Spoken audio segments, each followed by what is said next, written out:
Shalom Bapak Ibu Gembala serta saudara-saudari sekalian. Shalom. Puji nama Tuhan, oleh karena kemurahan Tuhan pada malam hari ini kita boleh kembali bertemu. Dan kita akan masih membahas tentang Amsal. Tapi malam hari ini kita akan membahas pada Amsalnya yang pasal 19 ayat pertama sampai dengan ayat 29. Amsal pasal 19 ayat yang pertama sampai dengan ayatnya yang ke-29. Kita akan membacakannya secara responsoria. Setelah saya nanti akan membacakan pada ayatnya ganjil, Bapak Ibu serta saudara-saudari boleh membaca pada ayatnya yang genap. Amsal pasal 19 ayat yang pertama, lebih baik seorang miskin yang bersih kelakuannya daripada seorang yang daripada seorang yang serong bibirnya lagi bebal. Tanpa pengetahuan, kerajinan pun tidak baik. Orang yang bergesa-gesa akan salah langkah. Kebodohan menyesatkan jalan orang, lalu gusarlah hatinya terhadap Tuhan. Kekayaan menambah banyak sahabat, tetapi orang miskin ditinggalkan sahabatnya. Saksi dusta tidak akan luput dari hukuman. Orang yang menyembur-nyemburkan kebohongan tidak akan terhindar. Banyak orang yang mengambil hati orang dermawan. Setiap orang bersahabat dengan si pemberi. Orang miskin dibenci oleh semua saudaranya, apalagi sahabat-sahabatnya. Mereka menjauhi dia. Ia mengejar mereka, memanggil mereka, tetapi mereka tidak ada lagi.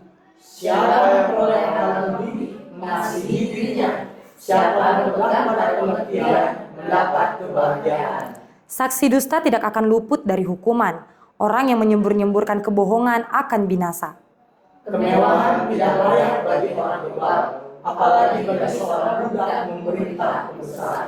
Akal budi membuat seseorang panjang sabar, dan orang itu dipuji karena memaafkan pelanggaran. Kemarahan raja adalah seperti raung singa muda, tetapi kebaikannya seperti embun yang turun ke atas bumi. Anak bebal adalah bencana bagi ayahnya, dan pertengkaran seorang istri adalah seperti tiris yang tidak henti-hentinya menitik.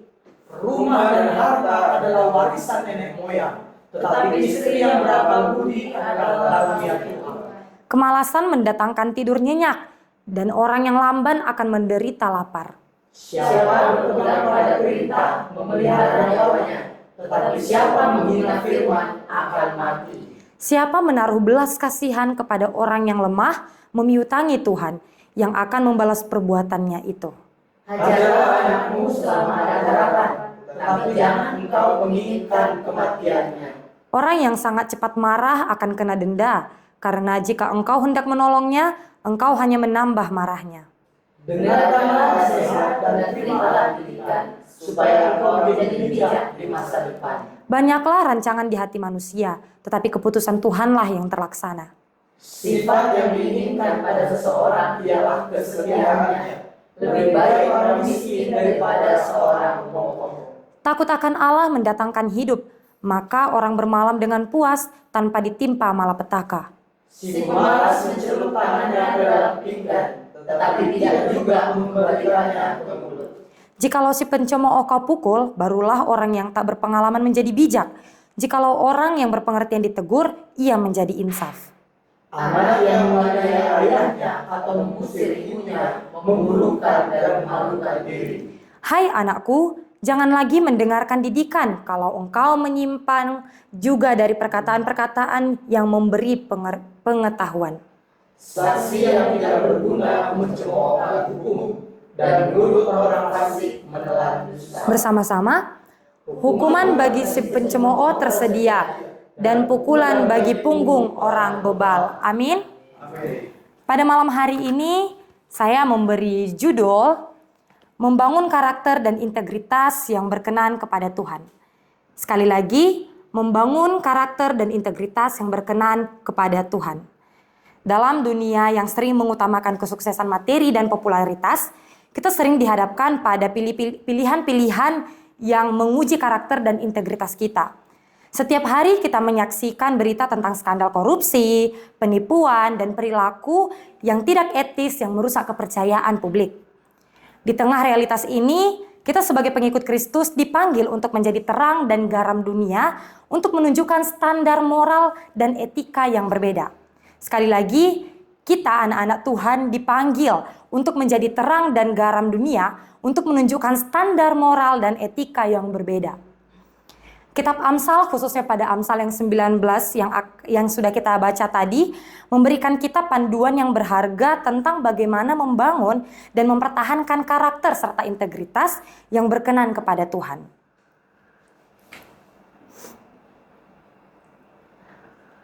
Membangun karakter dan integritas yang berkenan kepada Tuhan, kita harus memahami bahwa poin yang pertama, integritas lebih berharga daripada kekayaan.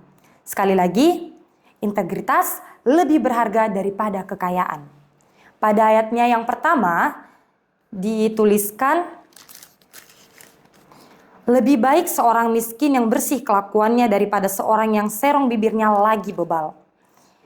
Kemudian dijelaskan juga, ditegaskan pada ayat yang ke-22, sifat yang diinginkan pada seseorang ialah kesetiaannya.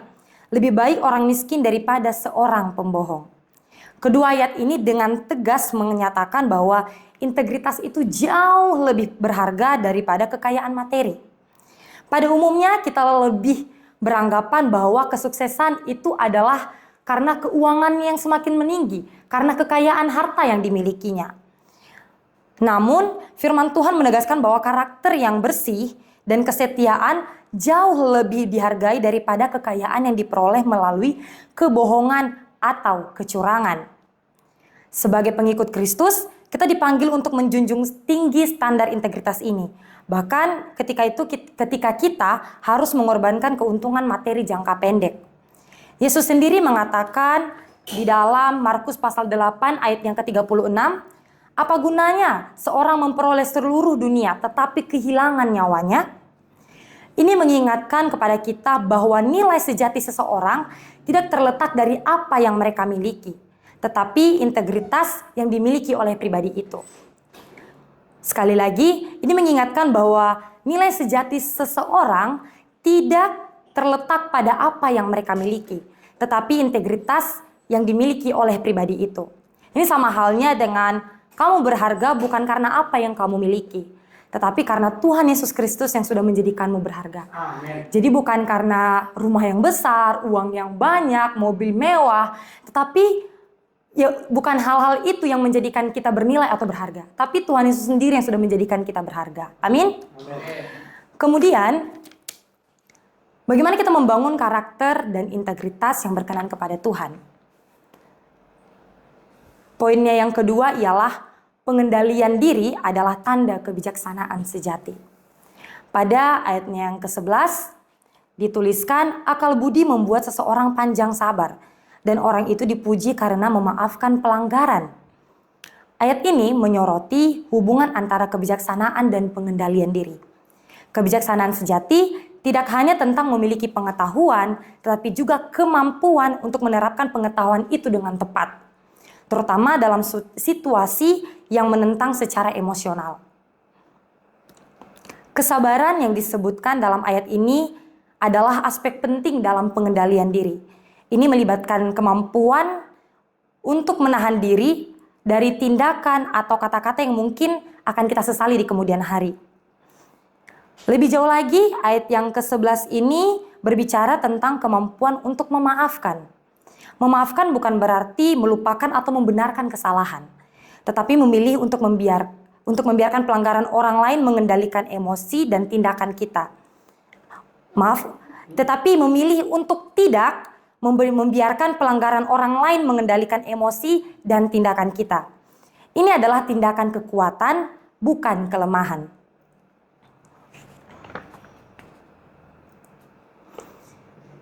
Kemudian, bagaimana membangun karakter dan integritas yang berkenan kepada Tuhan? Pada poin yang ketiga, kita harus memiliki rasa tanggung jawab dan ketaatan. Kita harus memiliki rasa tanggung jawab dan ketaatan. Pada ayat yang ke-15 dan ke-16, dikatakan kemalasan mendatangkan tidur nyenyak, dan orang yang lamban akan menderita lapar. Siapa berpegang pada perintah memelihara nyawanya, tetapi siapa menghina firman akan mati. Kemalasan sering digambarkan sebagai lawan dari tanggung jawab. Meskipun mungkin tampak menyenangkan dalam jangka pendek seperti yang dikatakan tidur nyenyak, konsekuensi jangka panjangnya bisa sangat merugikan kita. Kemalasan dapat menghalangi pertumbuhan pribadi, menghambat karir, dan bahkan mengancam kesejahteraan fisik dan spiritual kita. Di sisi lain, menerima tanggung jawab dan menjalankannya dengan setia adalah tanda kedewasaan dan karakter yang kuat. Ini melibatkan disiplin diri, ketekunan, dan komitmen untuk melakukan yang benar. Bahkan ketika kita melakukan itu adalah pilihan yang sulit atau tidak nyaman untuk kita lakukan. Pada ayat yang ke-16, semakin ditekankan bahwa ketaatan bukan hanya sekedar mengikuti aturan, tetapi merupakan respon kasih dan kepercayaan kepada Tuhan. Kita dipanggil untuk bertanggung jawab dalam kehidupan yang telah Tuhan berikan kepada kita. Dan untuk taat kepada panggilannya dalam hidup kita, ini mencakup bagaimana kita mengelola waktu, talenta, dan sumber daya kita, serta bagaimana kita memperlakukan orang lain serta melayani Tuhan Yesus Kristus.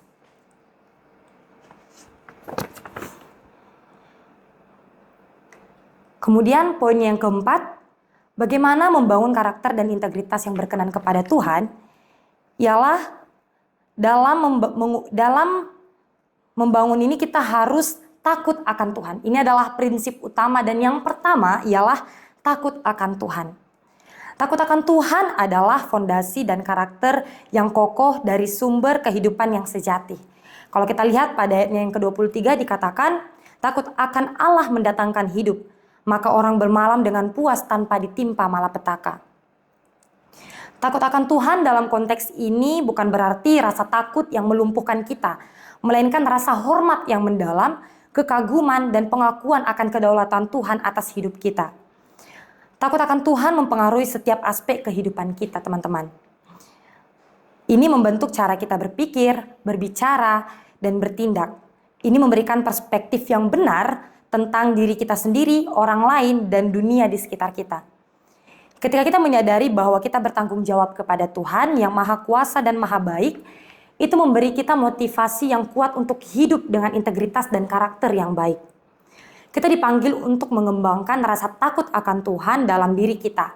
Bukan hanya tentang menghindari hukuman, tetapi tentang menghargai dan mencintai Tuhan dengan segenap hati, jiwa, akal budi, dan kekuatan kita.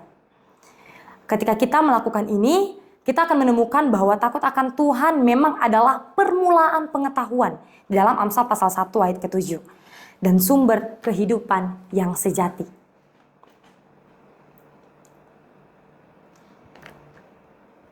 Kesimpulan dari Amsal pasal 19 ini adalah kita telah melihat betapa pentingnya karakter dan integritas di dalam kehidupan orang percaya.